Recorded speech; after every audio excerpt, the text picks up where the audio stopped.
And we are live. Good day, good evening, good morning, whatever the hell, everyone. This is another You Can't Make This Shit Up podcast, and this time the title is not really that fitting, but there is a second part of this stream that we're gonna devote to that thing. So, yeah, this is Lawson back with me, our resident historian, and Dave.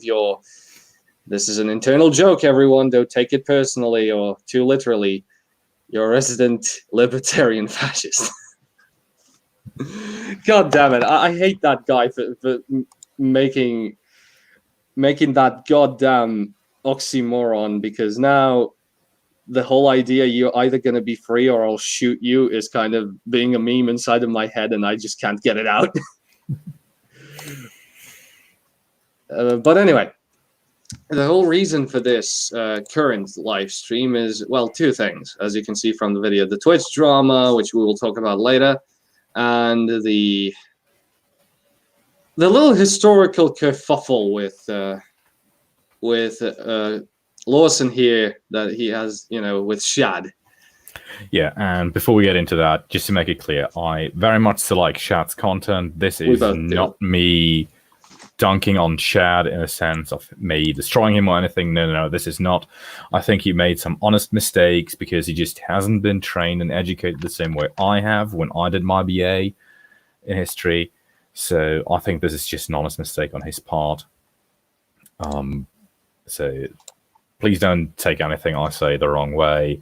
This is more to educate him on certain things than to dunk on him. Those are two different things.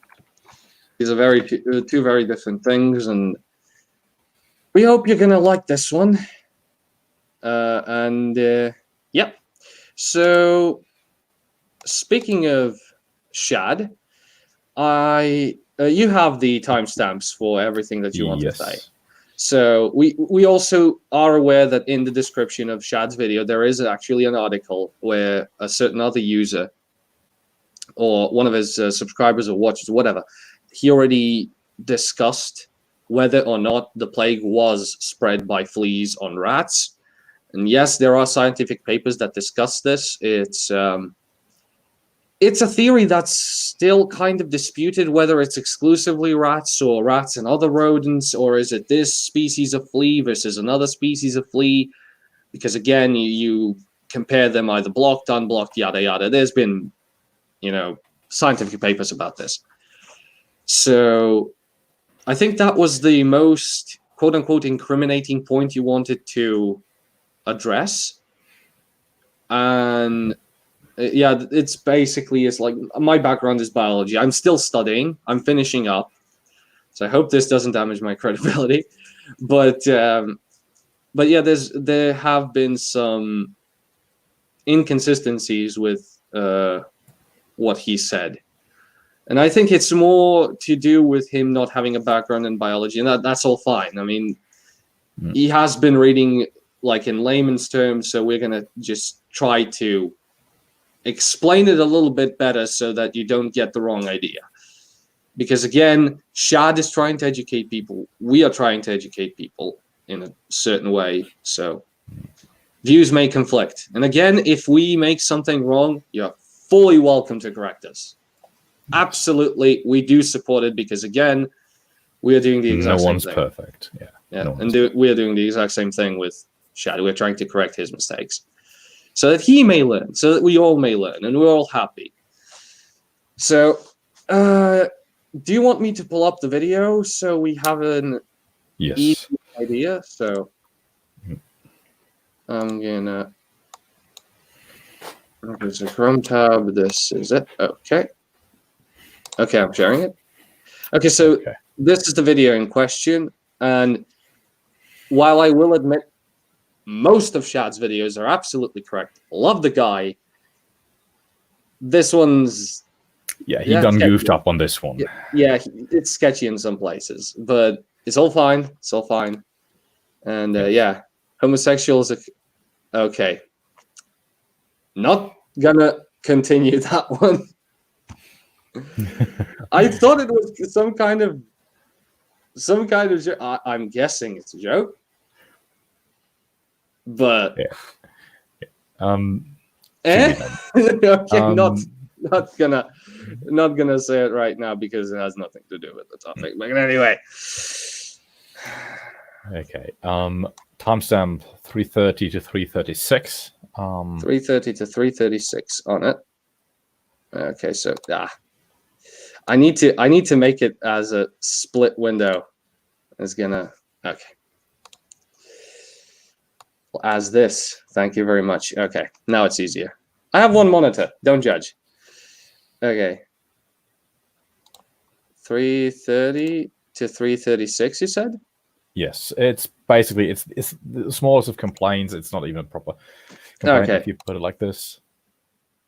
And we again can't hear the sound. Whilst you figure that out, I basically can explain what he does in this segment. We will probably run it later once we have the sound fixed. Wait, we don't have sound? Yeah, I don't hear you sound. Oh, I didn't. Just a second. I didn't click on the little tab. Why does it even have that tab? I want to share this thing.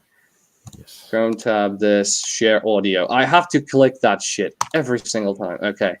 Yep. Now it has audio. Now we are at 330. Yeah. So. Okay. 3, 2, 1. Yeah. I did get emotional, so that might come back. And it really got to me. The reason being is that the more I learn of the past, the more real the people of the past have. You can pause it again. Basically, his main point is that while researching, he got emotional and that he may do so in the video again. Shad, I know you're a family man, you're a good man, and it's beautiful that you love your family. It's the proper thing to do, and this is not a criticism of you being an emotional person. You've been that in previous videos. My point here being, if you're doing research on a subject, may it be so horrible as to just turn your guts. If you're researching the Holocaust, the Holodomor, what have you, try to leave your emotions at the door. We may not do the same thing in the stream, but we do not have the luxury of just editing situations out where we get emotional. You are doing a proper video for which you said you did research, which means you can do this in several cuts. So you would have the opportunity to edit out those scenes where you get emotional. The only reason for you to leave it in is you either want to obscure your own argument by basically being emotional, which I'm not accusing you of. Please don't believe that I'm accusing you of. I just know that other people have done so, and that others may accuse you of doing so, which I do not believe you did that on purpose.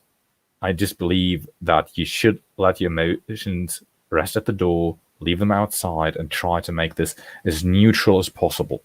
Okay? Just as advice for the future. Okay, shall I continue? Next timestamp? Next timestamp is 6 minutes 50. 6 minute 50. Okay, so I'm gonna start at 42. So yeah, it's aftershocks of the Black Death of it arising in smaller pockets after the massive wave with such a huge death toll. But that is okay. Kind of this is where I want to get it. Shad, I'm not expecting you to turn this in because this is not your style, and you're not a historian. You're not trained that way. I'm not expecting you to turn this into a thesis paper with footnotes and a bibliography and a source catalog and all this kind of stuff. But if you pull up something like this map, which I know where it is from, by the way, it is from Wikipedia article regarding the Black Death. And it does have a legend below it. And this legend actually is important. So if you're using such material, please pop in a link where you found this. Furthermore, if there is a legend, this legend is important to reading the map. And usually if you get a map, I know it's difficult to get one for the spread of the Black Death. I've looked for it as well. So I know you didn't have much of a choice. But usually you should try to get a map that has several distinctive features. You want one that has a windrow. So you show basically where's north, west, east, south. Then you want a legend which explains what the map shows. Third, it should have a scale, basically to see how big this thing is. And if you have a phasic map like this, it should also explain the phases, which this map actually does. If you look it up on Wikipedia, I can send the link to Davey real quick, and we can see this thing on Wikipedia. And the legend actually is quite important. Just to leave this out and crop it out of your picture that you're showing here could be seen as disingenuous. And I don't want that people make this argument against you, because I believe you truly made a mistake because you just don't know how this stuff is done. So please, in the future, if you are using a map, or be it a picture, which you do at length in this video, bring up a source and validate that the picture is showing what you say it is showing. Because there's other pictures that you are showing later on that just have nothing to do with your subject, and that could be misconstrued as disingenuous. So just protect yourself against such attack vectors by doing due diligence. This is the map in question, and as you can see, yes, it is the same map, and it does have a lot of information regarding what each of the colors means on the map, what each of the arrows means on the map. And yes, you can extrapolate this using logic. It's like if you see arrows on land, you could expect, like, yeah, this is the direction where the plague spread, this is whatever. But these are specifics that, regarding this specific map, is that these are trade routes. So you're obscuring the fact, I mean, this isn't intentional, possibly, but not showing the legend is obscuring the fact that these are established trade routes, and that these are tradesmen or trade caravans that are traveling from city to city, bring goods, but not also goods, also ectoparasites and possibly even rodents that carry these ectoparasites, which we do know, and I can cite various scientific papers, which I will later on in the stream, where yes, the ectoparasites of the rats or other rodents have been shown to carry Yersinia pestis, because these are fleas. And fleas usually either parasite on various different mammals or a specific species, depending on what the flea species is. Again, I'm not an expert in fleas, but we do know a bit. I know a bit of, just parasites and shit like that because of my basic studies. So there's ectoparasites for specific species that parasite on only one or several, or even a wide range. So again, it's but anyway, there has been a comment though. Has anyone responded to you guys? As far as I know, not yet.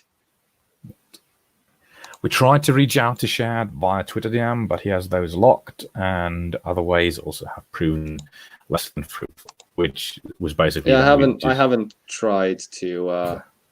I checked if I should send him a mail, but also then I just focus on the research for this. Yeah, I'm gonna bring back the video. Okay. Okay. Next timestamp is at 7:25. Okay. So turn him loud because he's very, very quiet right now. Okay, what? I barely can hear him. I can't turn it up. It's already at max. Okay, this is. Let me just give it another. Oh wait. Again. It just took the. Yeah, just a second.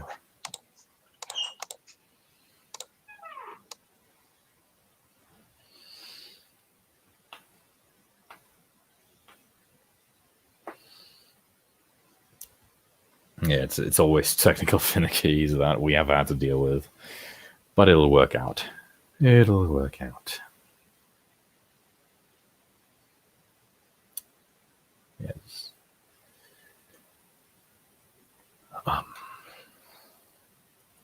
I hope Davey's gonna be back real soon.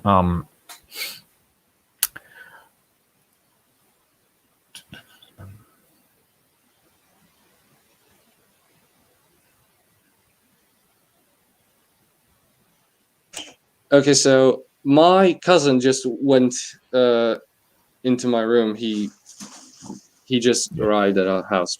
Sorry about that.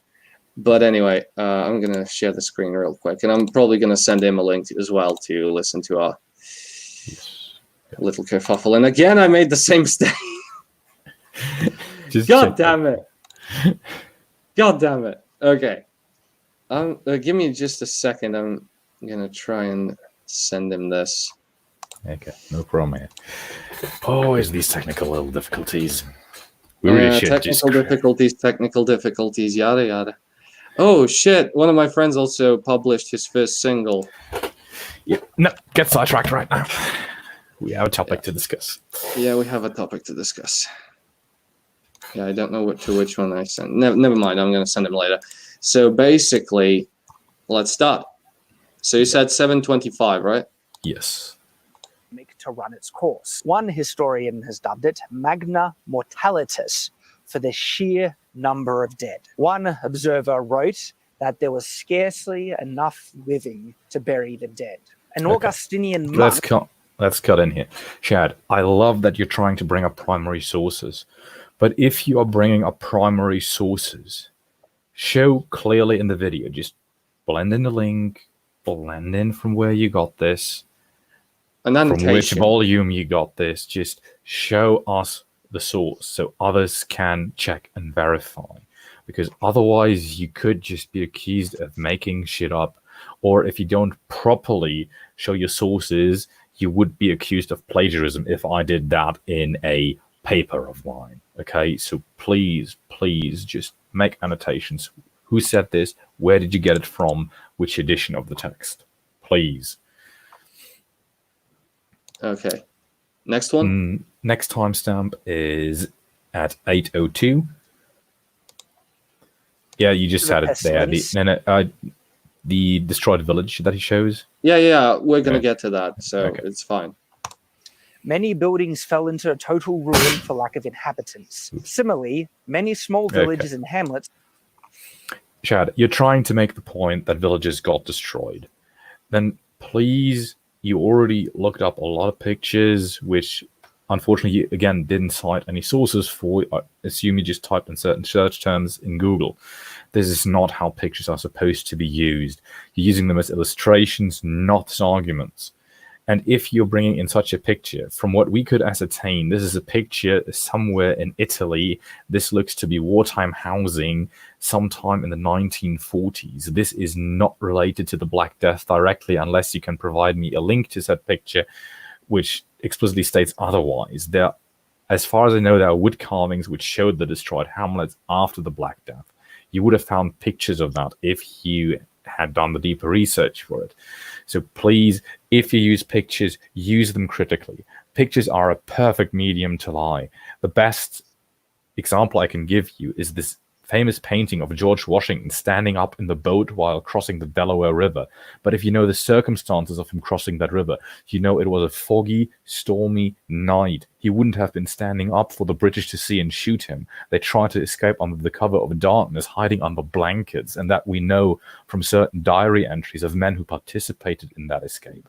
But yet you have this giant picture of George Washington standing upright.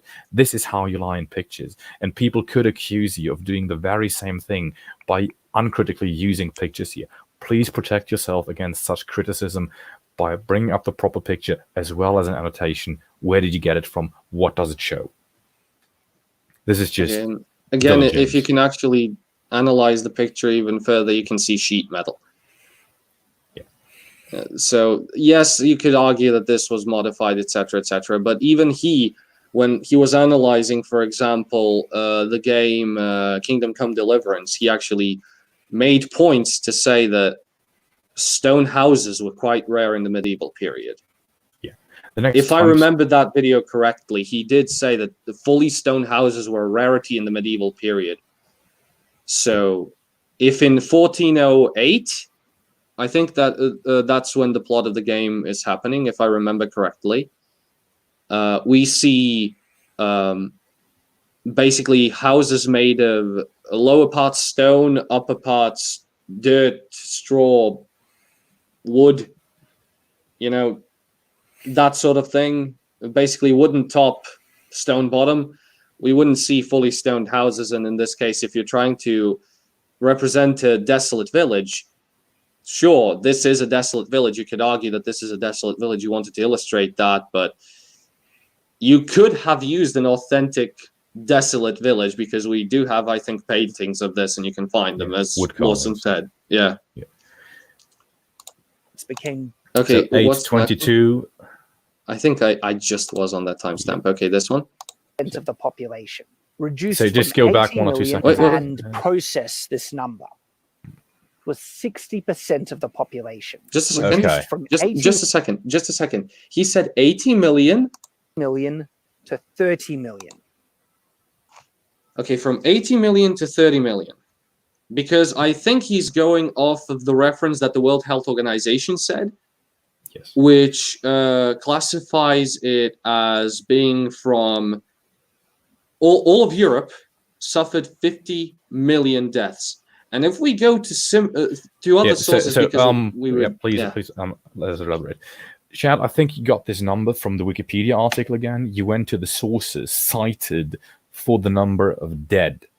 And we have checked these sources as well, 2 of whom are just references to newspaper articles, which in of themselves do not cite any scientific sources. It's just newspaper clippings basically going like, yeah, we say it's that many people. And if you actually look into the Wikipedia article, it says better citation needed.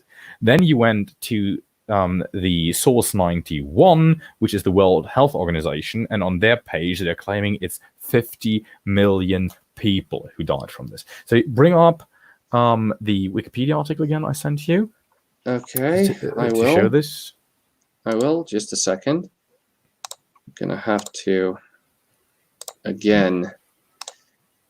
So let me just, god damn it. Being on a single monitor is really sometimes a bitch. I know. I'm just sending you the links to the 3 sources we have in there. Okay. Okay, so this is the thing in question. Okay. I'm gonna go from, I'm gonna open up the different application windows. So this one. I'm gonna put it up here so I can actually follow it. Black Death, it was under the consequences of the Black Death. That should be 3.4 if you just scroll down. Yeah. Resulting in the deaths of 75 to 200 million. Yeah. And there's references 1, 2, 3, 4, 5, 6, and there's also, if you go to consequences, which is 3.4. Yep.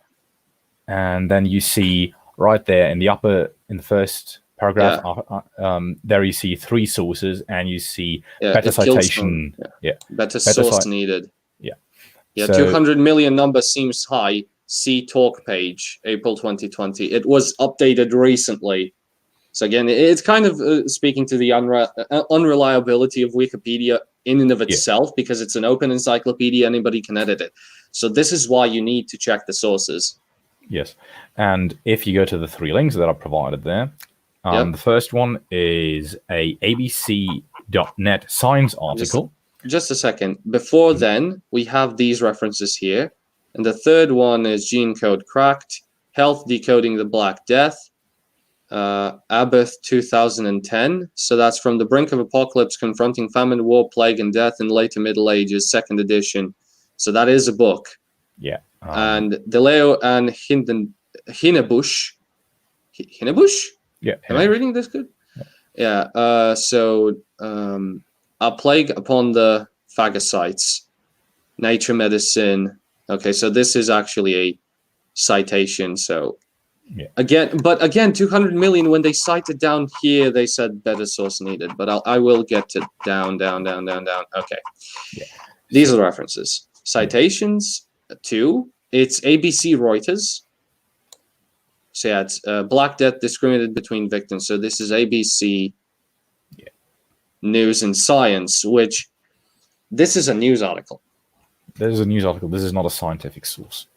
Yeah. Same holds true for the second source that is mentioned there. Yep. So that's, I think, 2 and 3. Yes, 2 and 3. Black Death Gene Code Cracked, and that's from Wired. Yeah, that is also, again, it's not a scientific paper, and you also can go into the reliability of Wired as a news provider. So this is the next citation is number 91, which actually links you to the page of the World Health Organization. Unfortunately, links you to their main portal. Actually, yeah, this is decoding the Black Death. Black Death. This whereas is BBC News. 93, where's the World Health Organization that gets quoted? Oh, no. I think it was in this. Where they quote the World Health Organization. Yeah, correct. Yeah, so I think it was either in this one or one of the other articles that we... Anyways, if you go to the page of the World Health Organization, which in of itself is a problem, as we have learned in recent days, it's not exactly a reliable source. And if you go to their page regarding plague, well, there's furthermore no scientific quoting, and they just claim 50 million dead. And the problem I'm guessing they are quoting either one of the books that we mentioned in the Wikipedia article, which I'm guessing, but I haven't checked yet because I don't think we have access to those books open source. Yeah, unfortunately not. But the problem I see is we also looked into how many people were estimated to be alive during that period, and I think you had the links for those. Yeah, I also found it on Wikipedia, but there is a Wikipedia reference citing a Russian book, which is, I think, the population in Europe by... I failed to remember, just...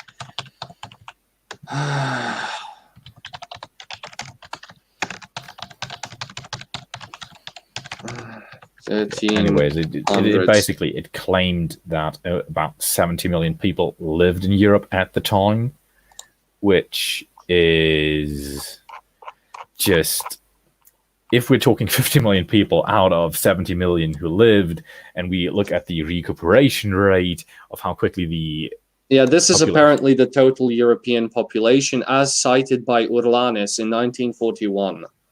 Yes. This is in the middle of the Second World War by a Soviet researcher, and this is on page 90, either PP 91, so that's page 91. Page 91 and others, which is page 414. Okay, so if this number is to be believed from this person, which we will take into account as being accurate for the sake of argument, if 50 million people die, that leaves 28.7 million people left. To repopulate the entirety of Europe in 50 years, so this is in 1300 before the plague starts. When the plague starts in around 1350, we already see a decline to 70.7 million, which leaves us with... So I made a mistake previously. I cited 1300, but it's 1350 because it started, I think, from 1346 to 1353 or 4. So it's 70.7 million in 1350.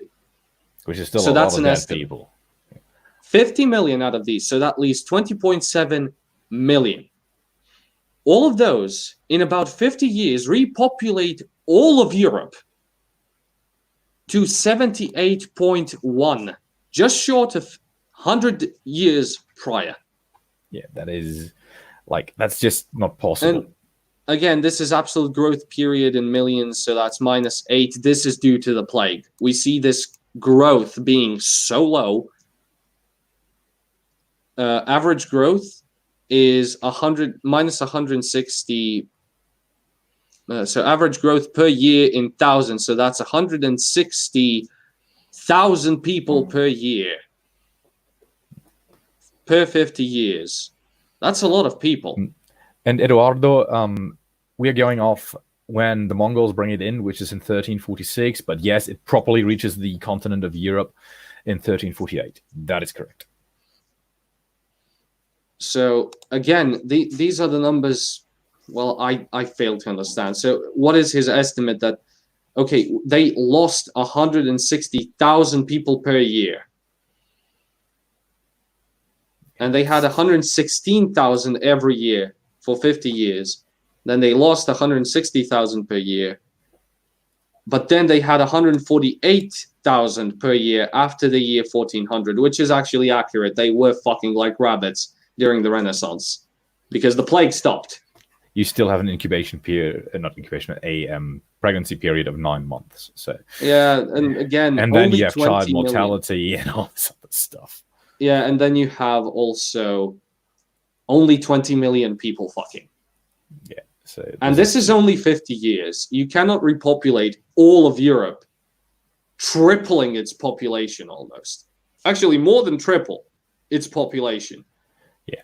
So basically what Shad is quoting there is a absolute maximum estimation of casualties that just cannot be proven and is not supported by evidence. So Shad, please, if you're doing research, just be careful with your sources and don't just quote anything. This is stuff you learn in the first semester at university. Yeah, and again, we are kind of quoting Wikipedia on this, but we're trusting the source because they actually cited it by Urlanus in 1941. But if you type in what the population of Europe was at around, the 14th century, you find that it's about 70 to 100 million. And even that means if it's 50 million tops, right? If it's 50 million tops in Europe, that means half the population's dead. Yeah. So, and again, this is a maximum of people that could die. So 50 to 100 million in the 1300s. So in the range of 50 to 100 million. So we can assume that the median is around 70 to 80 million. Which is just, as we just said, it's hard to bear those numbers out.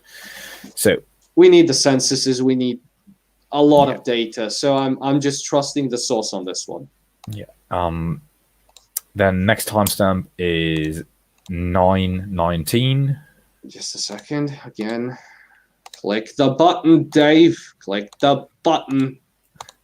That just doesn't save the button as a Which one is it? 919. 919. So I'll start at 16. Okay, no, you can leave it here because the offending picture already is up. Shad, look at their clothing. Does this look like 14th century clothing to you? This picture is from the Great Plague of London during the reign of Charles II in 1665. This is not from the Black Death. If you're trying to make the point that digging the giant pits to dump the bodies in, you earlier had a picture of a mass grave of what I presume were plague victims. You could have shown that again. This one, unfortunately, is, if you're paying attention, this could, again, be misconstrued or construed as misleading. Misconstrued, yeah. Misconstrued, sorry. So please pay attention to what you're putting up there. Please. Yeah, actually, I'm looking for that same picture, and I cannot find it. Because I typed in the Great Plague of London, and I'm getting another picture. Yeah. But I do see the same style of clothing in these pictures. The same type of top hat. Yeah, it's very anachronistic for the period, if that was your point. So, yeah, I'll get back to the video. What's the next one? 1159. 1159. I'll go to 57. Southern Eastern Europe and stuff, all the way across to Britain. About a year's time, but then it lasted for 5 years. Go back. He had his map up again, and we already showed this map, where he said it took about a year. Shad, your own map and the legend beneath your map disproves your point of how long it took to spread to certain regions. It wasn't a year, and it's not spreading in a uniform way, as you can see. It's spreading along the trade route. Sometimes it goes a lot quicker, sometimes it goes a lot slower, because this is just, it is dependent upon how much do humans travel there and just use. Yeah, this is in 48, I think. If the legend is accurate, just let me pull it up again. No, this is 46, actually. The green thing is from 46. So it goes from 46, 47, which is the lighter green. So this is, I think... Yeah, and we see some parts of southern Italy already lighting up in light green. Yeah, this is in 1947, so it already got to mainland, or the islands around Europe, and then in Greece, and already in 47. Then in 48, it goes a little bit further. So then in 48, it reaches. So it took 2 years, about 2 years for it to get to England. And then in 49, it spread further inland. And then in 1350, it got here. And I think in 51, it got to here. 52, 53. So this takes a while to spread, Shad. This is also, it's not a uniform movement, as you can see. It comes with a trade route. It comes with the ships. And it comes from the ships. Of course, the ports are giant distribution centers that basically are the starting points for land trading routes. And from there, it spreads further inland, which again slows it down somewhat. Your own map basically contradicts what you were saying. Be careful and read those maps if you're citing them, please. Which is like Italy and... The next one? Next one is 1220. 1220. There shall be 1220. There's actually, when people have looked into this and studied in detail, there's no evidence for it. But sorry, Shad. Wait. Where we have one. Just a second. We need context for that sentence. So I'm gonna get it back a little bit, and we're gonna get the context of what he's saying. The biggest misconceptions about the Black Plague, and that is the assumption that it was spread by the fleas on the rats. There's actually, when people have looked into this and studied in detail, there's no evidence for it. But there is evidence for a later plague, and that is being applied too broadly and assumed to have been the case for the medieval Black Death. Okay, I'm going to pull up the source. Yes. So if I can send you the link again. So molecular identification, it's called, and this is on PNAS, so that's the Proceedings of the National Academy of Scientists of the United States of America. The scientific paper in general is written by Didier Raoul, Gerard Abdurraham et al. So I won't be...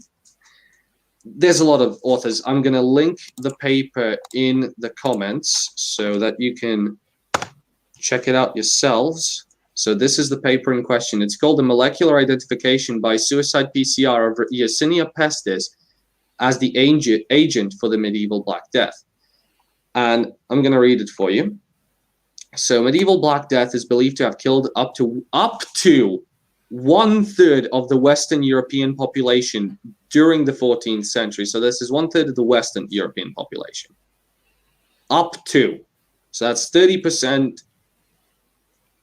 Let's just say all of Germany, France, Spain, Portugal, Italy, Britain.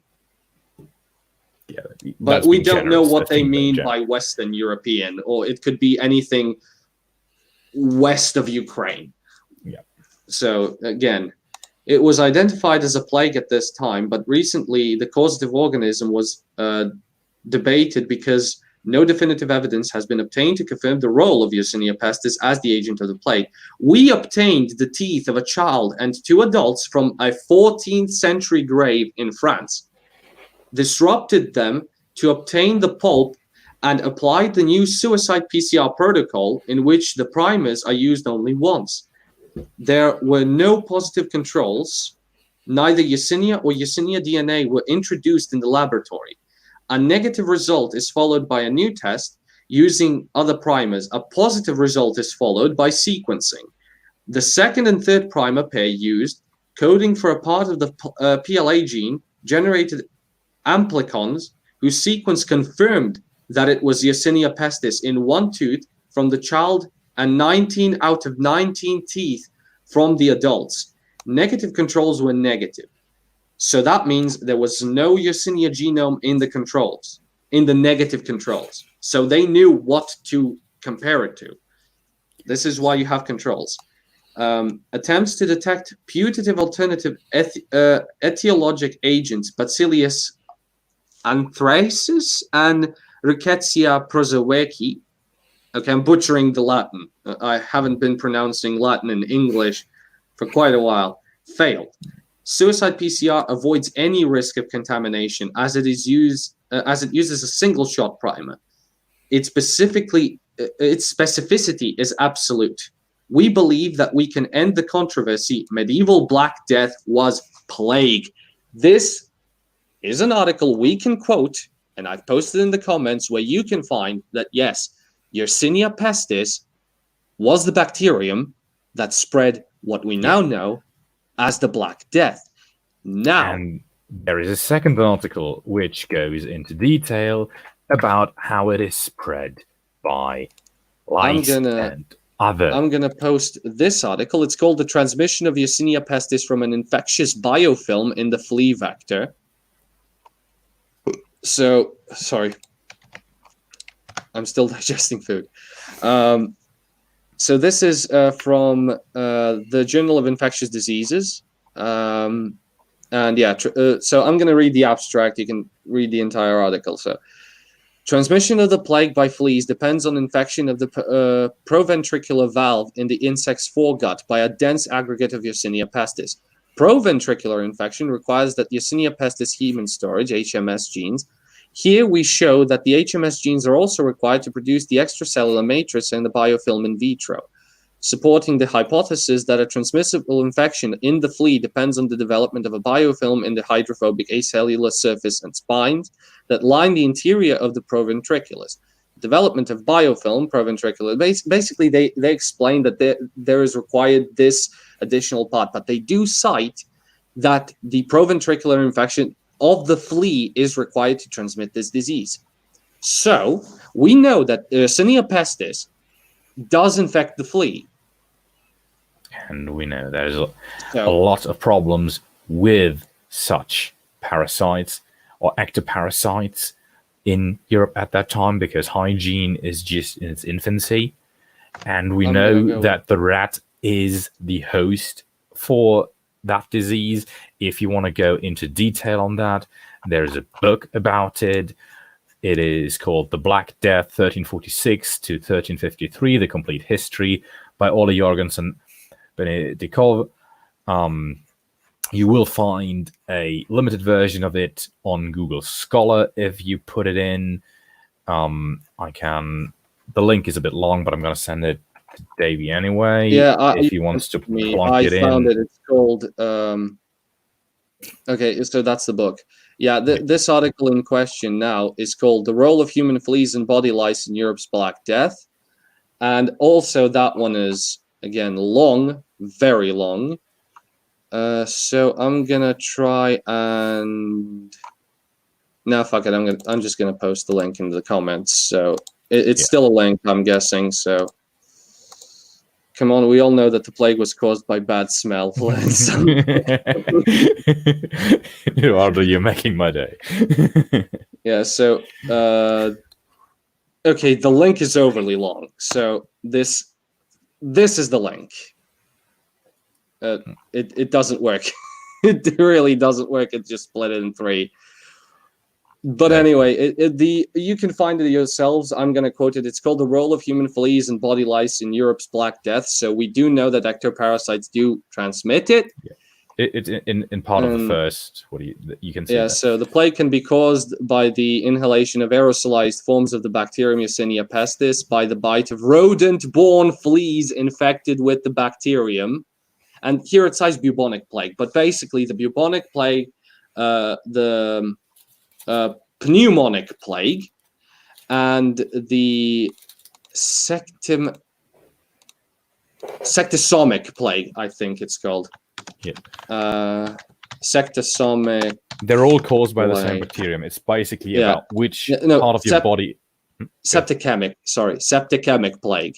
Yeah. So all three are caused by the exact same bacteria. It's called Yersinia pestis. It only depends on which symptoms, I'm guessing, on which symptoms.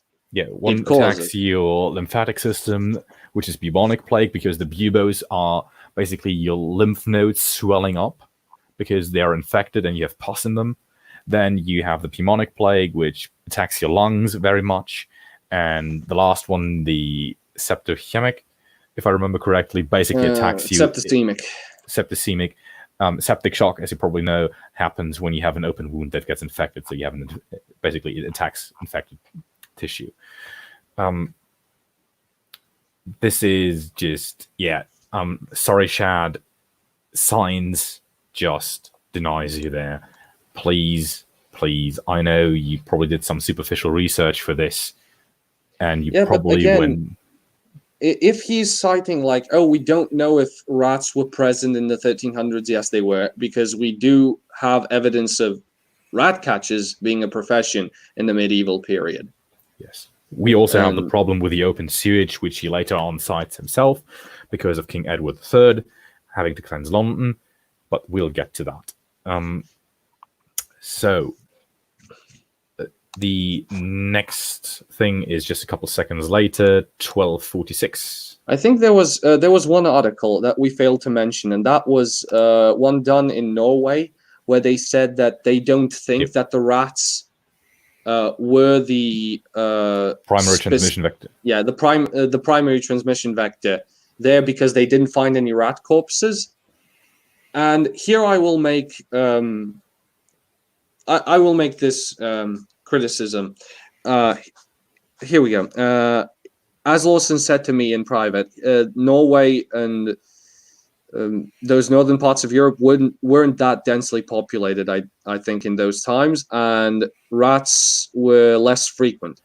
Yeah, second, it's not about the less densely populated. It's basically you have very few big population clusters, and you have outlier small settlements, small hamlets, and there is not too much interconnectivity between those.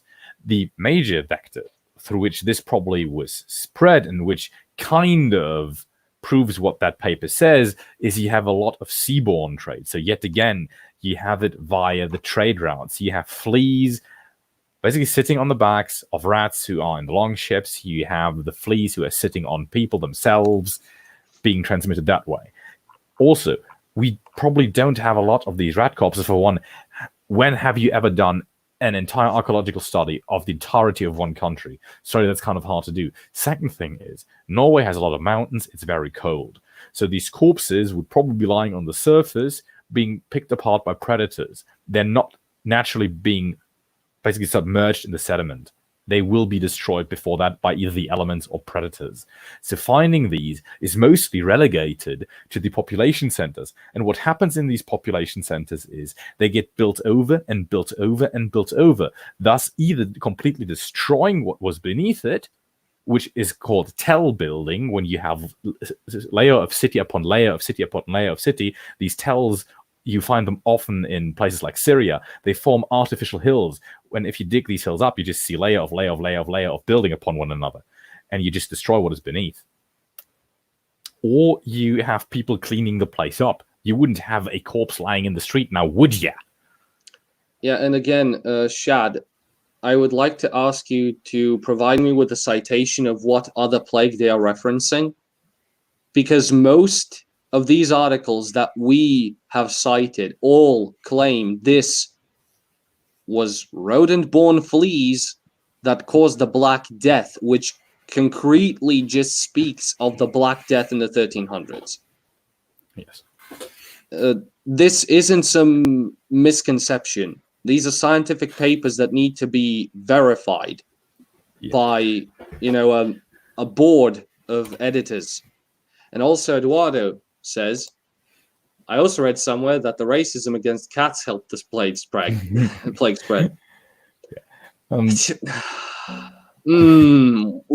get to that one. But, Davey, I'm going to send you another paper, which is aptly titled "Dangers of Non-Critical Use of Historical Plague Data," which is again from a scientific. Where do we have it? This is again from NCBI. Yeah. So they basically go on about how dangerous it is to uncritically use plague data and to retroactively look at this stuff without very specific parameters and stuff like this. And Shad, I fear you have done this. We will continue with 1246, where you make exactly that mistake, unfortunately. Okay. I'm going to continue. Which is the next timestamp? 12:46. You just can't let it roll because we're already at 12:38. When actually, in fact, it's not. No correlation has been found in the population of rats or reports of rat epidemics or other similar rodents during the time of the Black Death. And such a thing would have been made note of, that there were rats everywhere, because an interesting correlating thing does appear in the third pandemic of the plague, okay? The third pandemic I think he's referencing is the 19th century pandemic of the plague. And at that point in the 19th century, there was a sanitation standard. This is why people reported rats being everywhere, because it wasn't so common to see that many rats in town. Because people, I think they made the correlation previously that wherever it's dirty, and you even referenced the miasmic theory, which does have some basis in reality. They basically say, oh, bad smell spreads the disease. No, the cause of the bad smell actually spreads the disease. Yes. So, yeah, the problem is, again, people in those times, in the 1300s, rats in sewage, in open sewers, etc., were a common occurrence. This is why you have house cats, why you have dogs, heck, even geese to an extent. And they are responsible for catching all these rodents. You still have a lot of them. I mean, you reference King Edward III cleaning the streets of London later on. You know this, Shad. Please.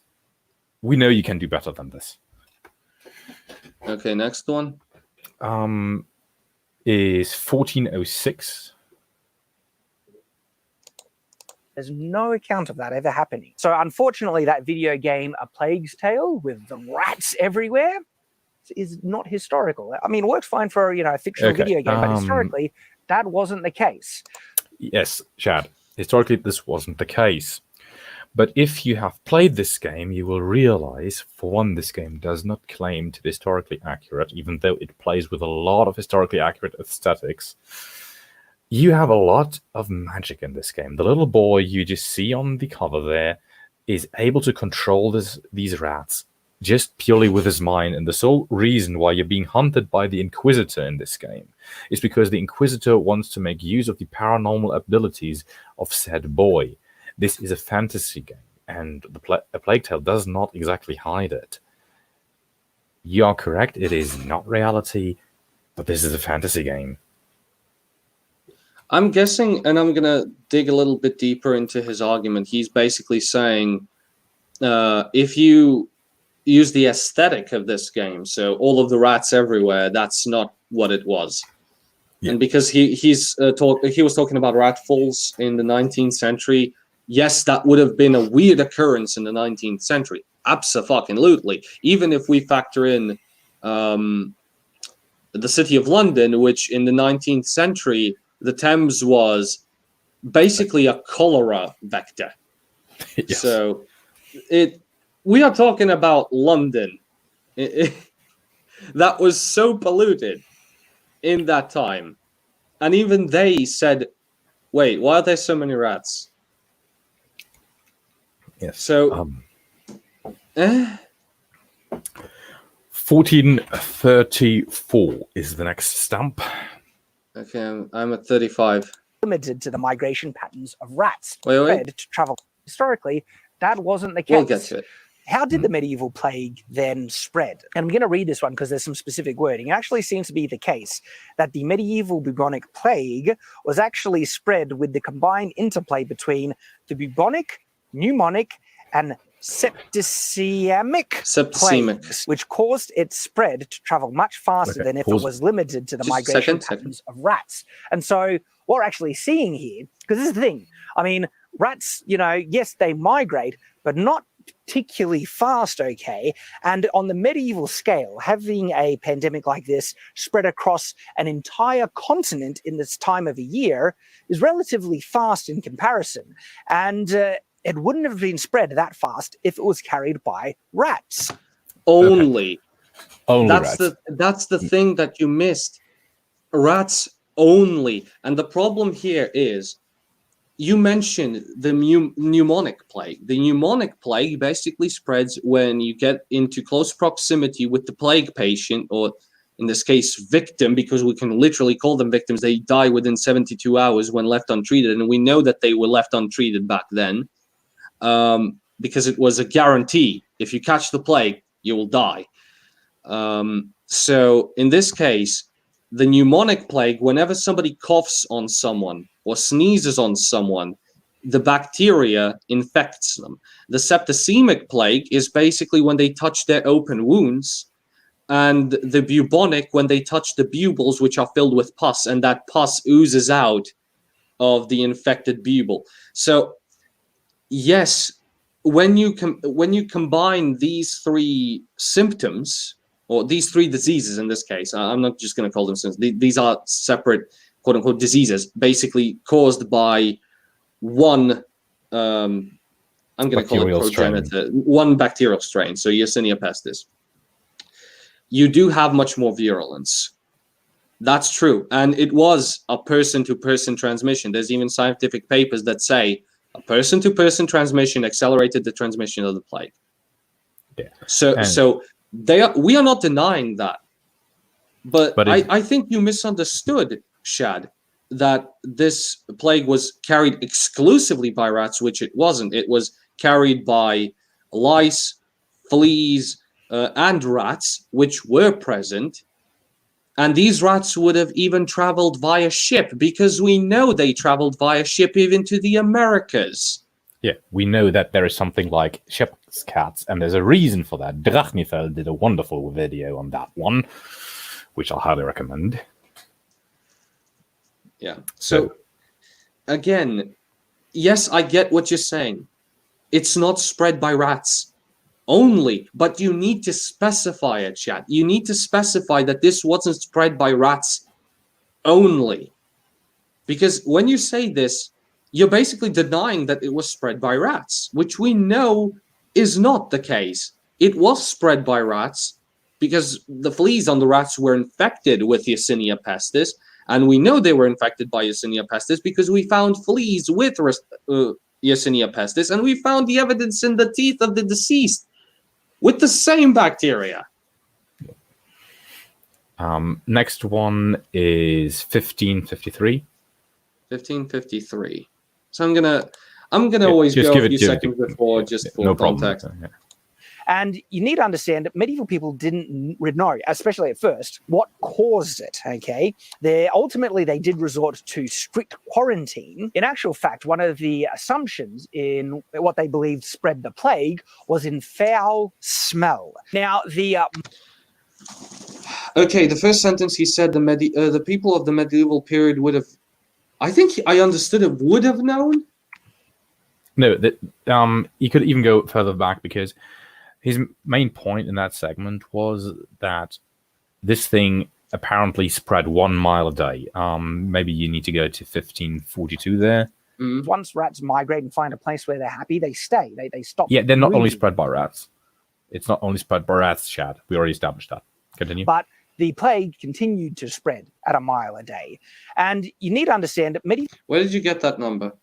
Yeah, I think you are applying basically the maximum width of Europe and just taking the number of days this thing raged. Sorry, no, Shad, this is not the way this works. You look at your own map, and your own map contradicts you. Look at how this thing spreads along the shipping routes, how quickly it does it. You can't just go back and apply mathematics to this. This is not how a disease spreads. Sorry, Shad, this is unscientific. Please talk to an expert if you try to do something like this. No, especially at first, what caused it? Yeah, so wait a minute. Just wait a minute. I think it was here where he said. And you need to understand that medieval people didn't know. Didn't, and then he said, I think he said wouldn't know. No, I think that point stands. That's not even my criticism in the segment. Yeah. It was basically about him going on this thing spread 1 mile a day. Sorry, Shad, that's just not the case. And then he actually quotes the miasmic theory. And as I said before, there is some credence to this theory because it is grounded in reality. Because where you have foul smell, basically something is rotten, something is decomposing, which means there's a lot of rats, there's a lot of filth in there.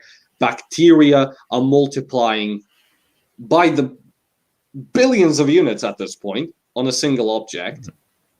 And yeah, when you have biological material decomposing, the decomposition is basically by bacteria and other microorganisms on there. They're all degrading it to a certain point, which produces the bad smell. That bad smell can actually carry some pathogens. Yada yada. It's the reason for the bad smell is the cause of the illness, not the bad smell itself.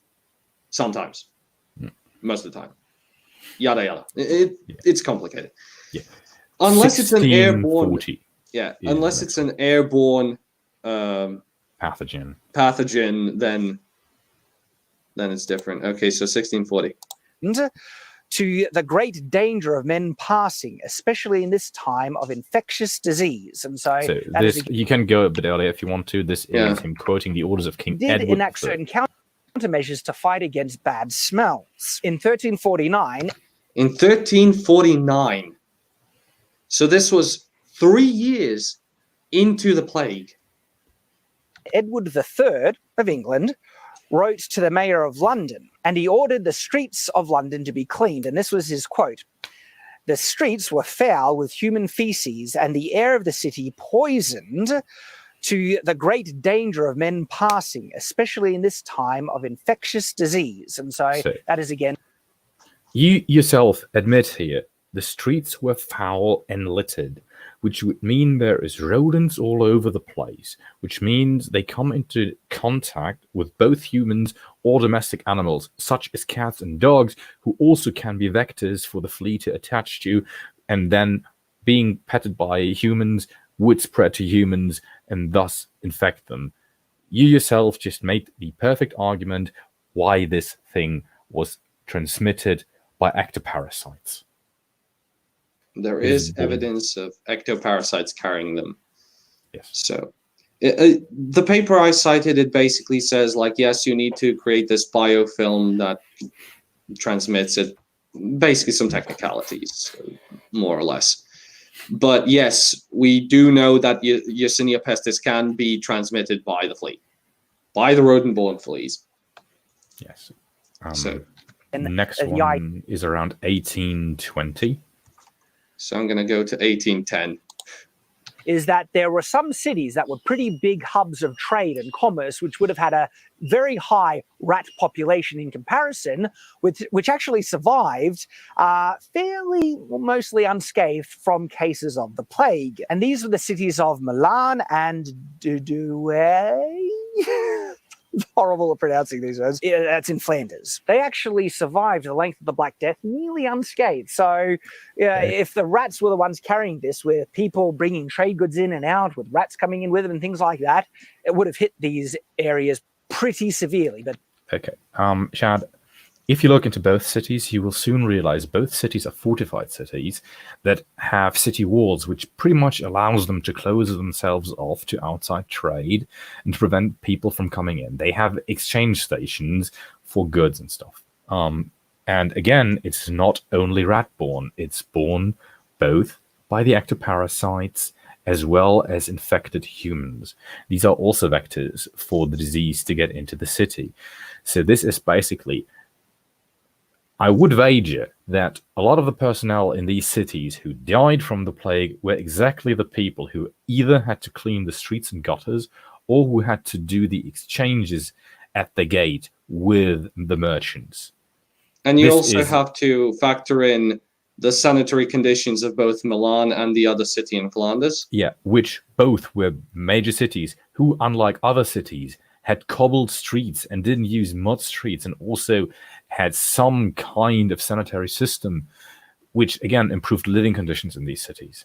And if I remember correctly, there was also a documentary about the city of Milan and its sewage system, because I think the city of Milan had a Roman sewer. Yes. Or was that? I would need to look it up. Florence? I would need to look it up, but I it think could it's have been Milan. Yeah. I think it's Milan, and it was stated that yes, the plague was in Milan. But they had the ability to have the rodents in the sewage system and not come up too much, and in fact, people via that vector as well. They were a walled city which allowed them to shut and control trade. So they didn't have just uncontrolled trade going on. And that is, again, this does not dispel the thing about the rats, Shad. Please look into these cases. You can't just make blanket statements like that. Yeah, so... Midulanum is in Milan. Yeah, so they would have had it is a pretty big city. Yeah. So next one is at... I'm already predating this 10 seconds, so you don't need to. At 1930. But it didn't. In terms of remedies and ways to treat it, most of it was just hokum, okay? And there's actually an account from Chaucer that says many a doctor earned a pretty penny by peddling, so-called cures or remedies and stuff. But more often than not, the actual doctors of the time period weren't there to treat the disease because, if they were being honest, they didn't have anything they knew could treat it. You could go forward. It's yeah, that's true. But also there's this one point. If I remember correctly, again, it's a documentary, so big grain of salt. I think this one doctor even tried to treat it with human feces, which only made it worse. Yeah, and there's another one who was smart enough to cut open his own buboes and excise the pus from them, which saved him in the end. I just believe it must have been very, very painful for the man, but he managed to basically reduce his own fever, which probably saved his life.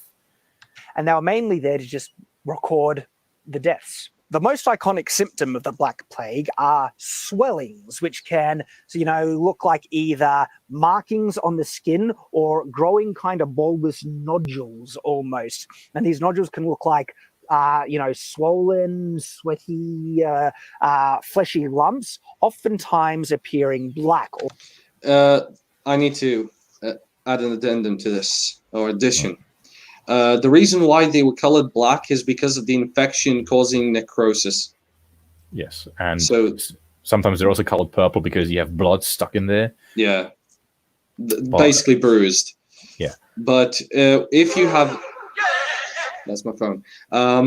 If you have a lot of pus or an infection beneath your skin, sometimes that infection can cause necrosis. You can see this, for example, when a wound becomes septic. It goes into gangrene. Gangrene is basically necrosis. It goes necrotic, you have to cut it off. And this usually happens when you have an infection, which then spreads so much. I digress. Or partially black, and they can grow from the size of a grape to the size of, say, an egg, and commonly appearing around the neck, armpits, and groin, but sometimes just across the whole body. Okay. Add that. These, as we already stated, are called buboes. They are swollen lymphatic nodes. And Shad, if they spread across your body, that is something entirely else. That is subdermal bleeding, which can happen because the blood vessels rupture, which happens when the pneumonic plague hits you. It's not the same as bubonic, though. Just look. Yeah, but again, if he's citing medieval sources, I mean, they wouldn't have known it. But they wouldn't distinguish them. They would say markings all over body. And that's about it. It's just, if you look into the diseases, you will find that pretty quickly. These swellings are feelings of lethargy, okay, so low energy, you feel horribly sick, of course, your whole body aching, a feeling of cold, yet at the same time you would have a really high fever, and you would cough up blood. So so this was... It's horrible. That's pneumonic. That's already when it's done. So you slowly start to die because you're choking on your own blood, because the blood vessels in your lungs basically rupture because of the infection, and you choke on your own blood. Pretty similar to COVID. Jesus. Sorry, really not. No, just no. So this was my last major point, Chad. I know you are trying to put out this content as quickly as you can because you need those videos, because you make money off those videos. And I understand that you only have a limited amount of time for research. I will grant you that. I'm not expecting you to turn this into a doctoral thesis and follow all university standards, but I just beg you, if you're doing research, adhere to at least a few standards, like citing sources, checking your sources, putting them up for others to see, and also verifying what you find. You can't just uncritically use an ancient or a medieval author. These people have agendas. They may have a bias. They may just lack understanding of certain topics. We do have a lot more these days. And believe me, you will find a lot of scientific literature online if you are looking for it. Google Scholar may be a bit limited, but you have pages like JSTOR who also give you access to a lot of scientific material where you can read into the subject. Or I know you have friends like Metatron and co. Ask them, because they can also give you or provide you with access to other research materials. And I'm fairly certain Metatron was educated at a university. So if you have questions about how to do this in a scientific method and how to apply these standards, how to cite sources properly, how to identify them properly, I'm sure he will give you a helping hand with a smile. Or if he wouldn't, there's enough people you can ask. Heck, you can ask Davey, you can ask me. There's enough people who can help you with this. This will prevent you from being attacked or criticized in a manner as being deceiving or something like that. I don't believe you intended to do this. I truly believe you were out of your depth. You were out of your field of knowledge, which is the reason for these many mistakes. And I believe that you truly can do better, and that you will do better once you learn this. Yeah, and if you're trying to illustrate a point of a 19th century plague, please refrain from using the pictures of the Spanish flu.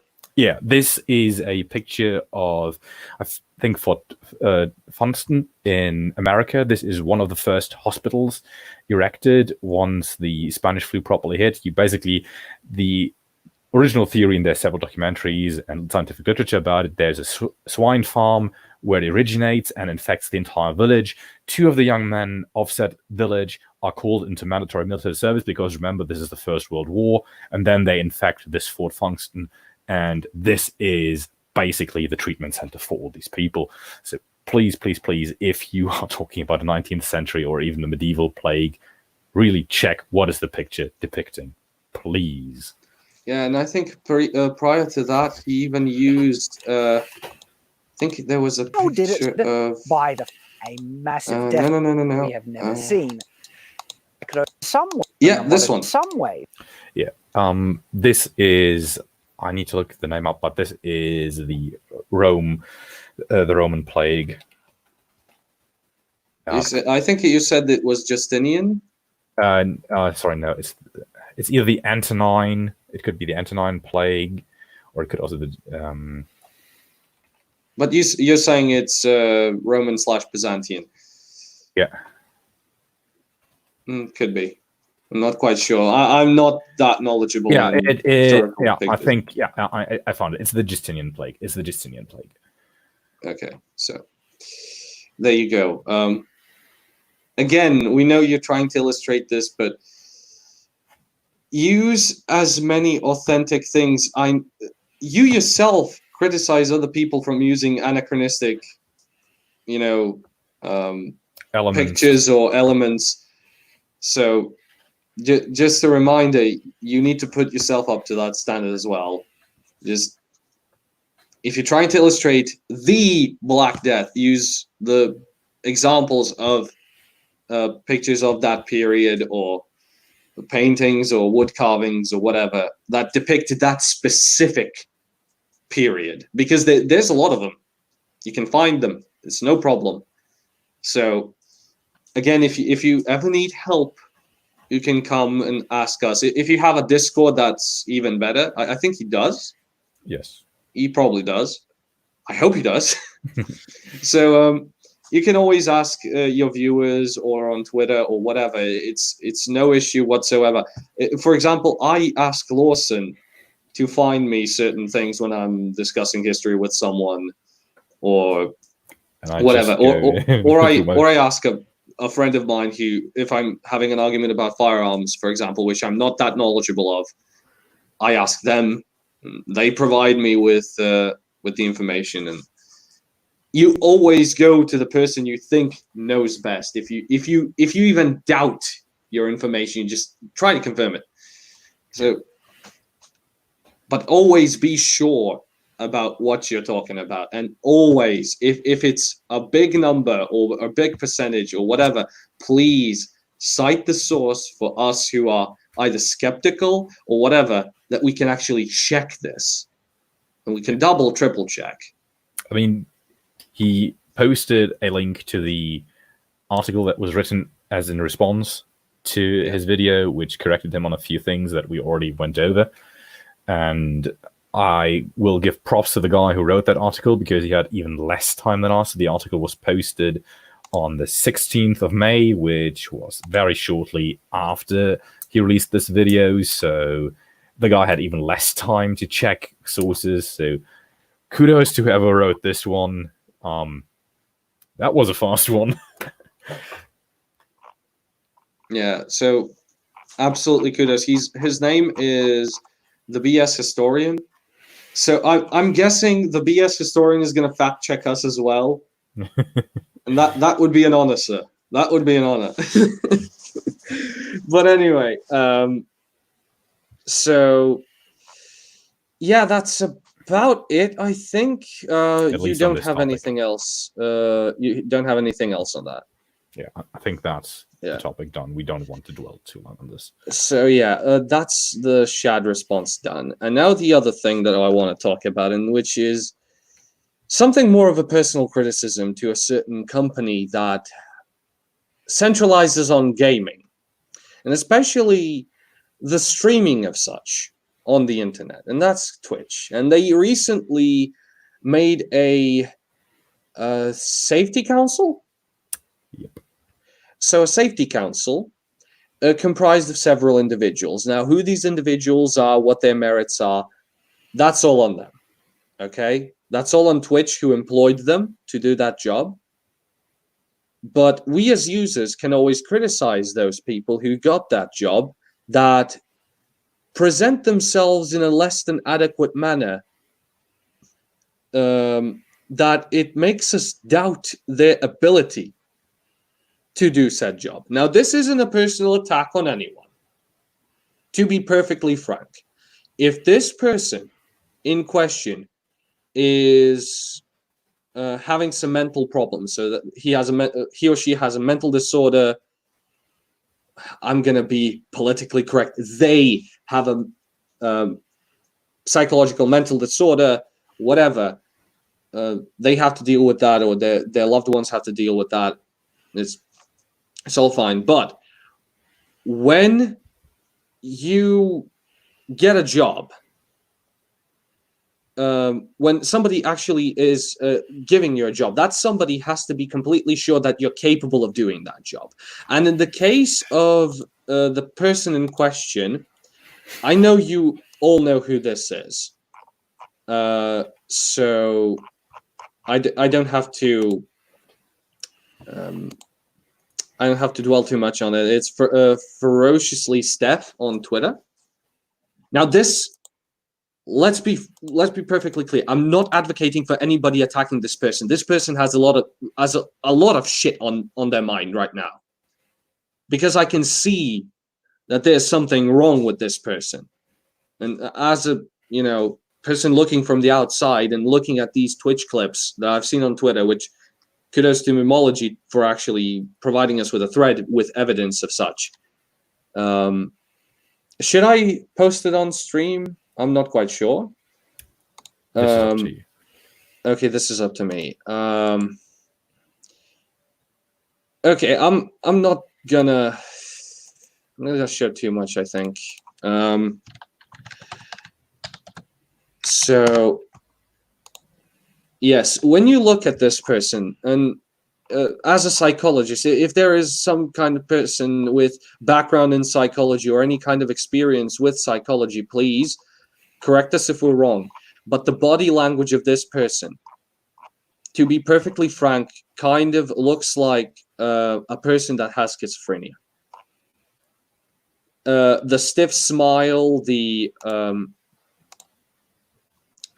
body language, the way they talk in general, and what they are saying. Shit, I opened up the wrong tab again. So yeah, this is the clip in question. So this is one of the later clips, and in this clip, they are basically saying that they have the power. And if you see at this specific clip, and I'm not going anywhere. The very stiff smile and the body language just tells me that this person is mentally unwell. And okay, you can sympathize, you can antagonize, whatever you want. It's your choice about this person. But my main criticism isn't of the person, it's the person themselves. My criticism is upon Twitch. And you know this person is mentally unwell. Most probably, and not adequate to do a moderation job. Because they think they're a deer. They think they're a fucking deer. That to me is not a very still-minded individual. Not very adequate for a moderation job. They can do entertainment, fine. They can be on Twitch, fine. That's all great. Any type of person can be on Twitch. It's a platform. I have nothing against it. All the power to this person for being on Twitch. That's fine. But now that you've given this person a job, this person that most likely isn't adequate to perform that job because of the things they say. They called gamers white supremacists. They called gamers as harassing people. They tried to ban voice chat. They advocate for banning voice chat in games because it's unfair to certain people, because it promotes harassment based on the sound of your voice, which is bullshit, by the way. And yes, there are toxic people online. Sure, it's online. It's anonymous. They have the feeling of lack of consequence. But when you're in a moderation job, there's a lot of shit you see. There's a lot of shit you see and a lot of shit you have to experience that you need a steel fucking mind for. And even Lawson, I think, can back me up on this. Yeah. So there's a lot of shit on the internet, and there's a lot of shit that people say. I mean, think of all the stuff we've seen on the servers we usually frequent. Absolutely. And these people can all... Just a second. I'm having a call, just a moment. Anyway, the... Shit, I just lost my train of thought. Yeah, they should be... People, yeah, they should be of steel mind, right? Absolutely steel mind. And this person clearly isn't. We can see this from the evidence. So if you use this in an interview as a company owner, company director, an HR person, and you tell me that this person is capable of doing that job, exposing themselves to everything they hate about Twitch. Yes, they're probably going to abuse that power, but later on down the line, that shit's going to scar them because they are not capable of discerning between trolling and genuine harassment. And I'm pretty sure this person at some point will not be able to discern those things. And at that point, you have a problem. So I don't think this person should be doing that job. I'm sorry. I don't think this person should be having that sort of power. Because clearly they are not ready and they are not capable of doing that job. You need people who know what they are doing, who know how to discern between jokes and how to discern between, things that are genuinely harmful. So if you're going to employ that sort of policy, have every single user at least have a moderator. Or, I don't know, just have that thing privately done. Just don't do this shit. Just don't do this shit. Don't don't exploit these people for diversity points, because I see that this is basically on diversity points, because you saw what these people say. You saw what you can do, what kind of publicity you can get from all these, progressive bullshit fuckers. Don't do this. Just don't. It's horrible. Absolutely horrible, in my opinion. It's exploitation of a mentally compromised person. And I can see this. I can see this person is unwell. To me, it's not okay. So that's what I wanted to say. Lawson, if you wanted to say something, go ahead. I don't need to add. So, sorry for me being a bit, fuming for this, but after thinking about it for a few days, I can see that this person is unwell. Obviously.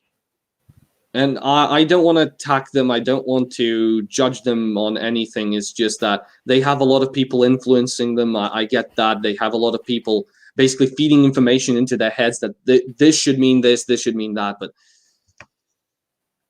it's horrible.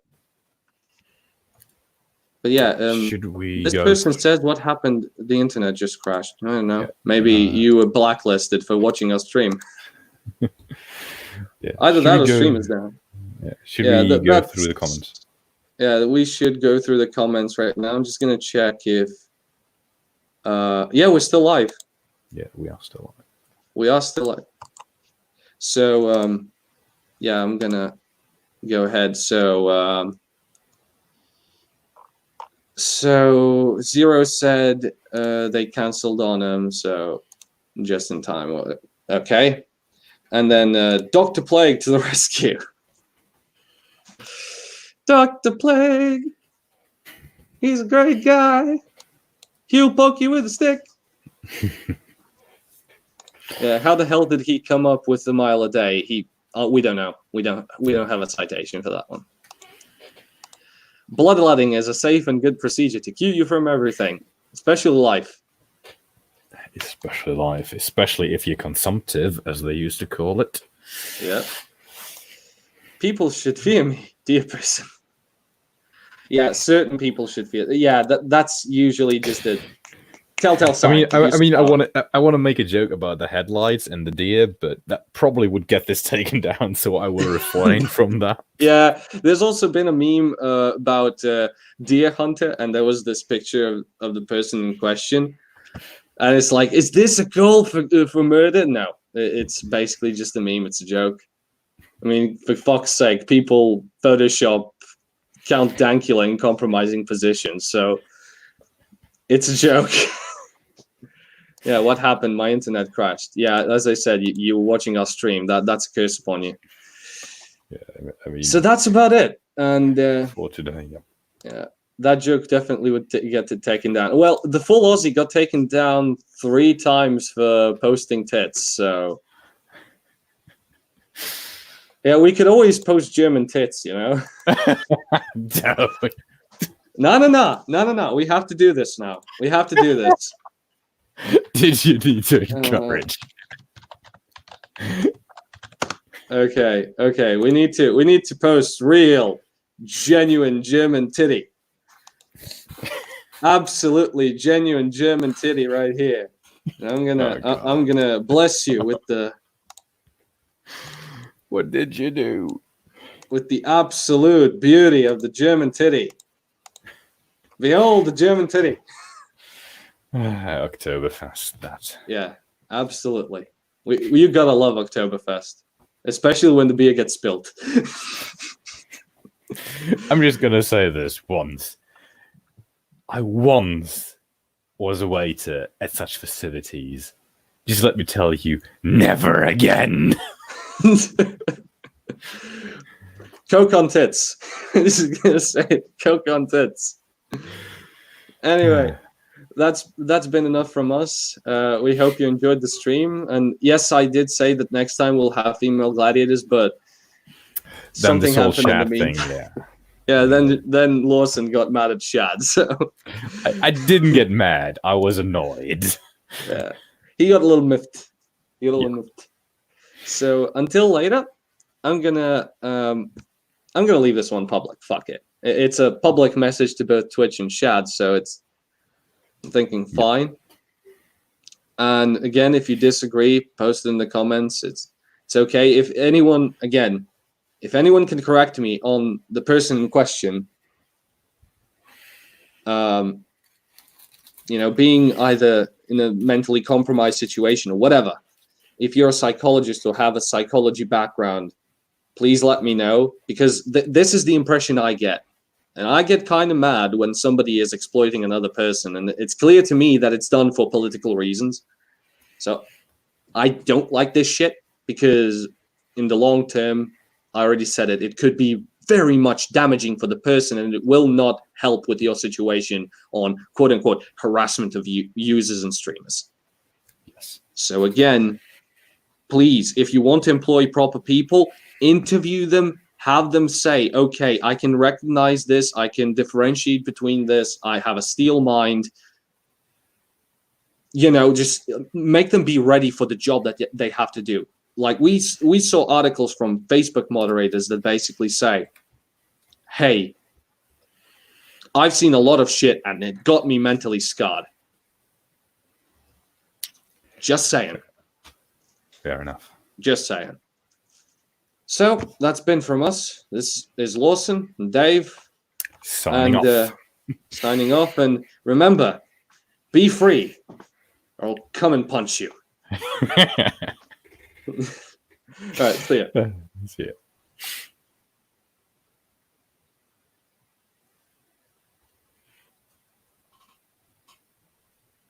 Oh God, I got it.